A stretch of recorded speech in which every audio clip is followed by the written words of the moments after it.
ನಿನ್ನೆ ಒಂದು ಹೊಸ ಪೇಜ್ ನ ಓಪನ್ ಮಾಡಿದರೆ, ರಿಸರ್ವೇಶನ್ ಹಟಾವ್ ಮೂವ್ಮೆಂಟ್ ಅಂತೇಳಿ. ನಾನು ಹೇಳ್ತೀನಿ ಕೇಳಿ, ಈ ರಿಸರ್ವೇಶನ್ ಅನ್ನೋದು ಈ ಸಮಾಜಕ್ಕಾಗಿರುವಂತ ಒಂದು ಗಾಯ.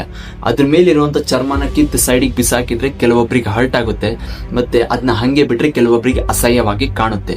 ನಿನ್ನೆ ಆ ಪೇಜ್ ನ ಚೆಕ್ ಮಾಡಿದ್ಮೇಲೆ ನನಗೆ ಅರ್ಥ ಆಗಿರೋದು ಏನಂದ್ರೆ, ಅದ್ರೊಳಗೆ ಬರ್ತಿರೋದು ಬರೀ ಕಾಸ್ಟ್ ರಿಸರ್ವೇಶನ್. ಅದ್ರ ಬದಲಾಗಿ ಡಿಸ್ಕ್ರಿಮಿನೇಷನ್ ಮತ್ತೆ ರಿಸರ್ವೇಶನ್ ಅಂತ ಬರೀರಿ.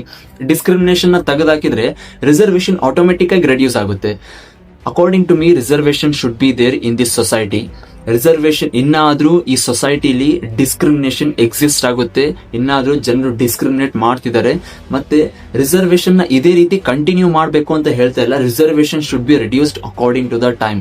ರಿಸರ್ವೇಶನ್ ರಿಡ್ಯೂಸ್ ಆಗ್ಲೇಬೇಕು. ಯಾಕಂದ್ರೆ ಒಬ್ಬ ಹಾರ್ಡ್ ವರ್ಕಿಂಗ್ ಸ್ಟೂಡೆಂಟ್ ಗೊತ್ತು ಪ್ರತಿಯೊಂದು ಅವ್ನು ಏನ್ ಕಷ್ಟ ಪಡ್ತಾನೆ ಅನ್ನೋದ್ರ ಬಗ್ಗೆ.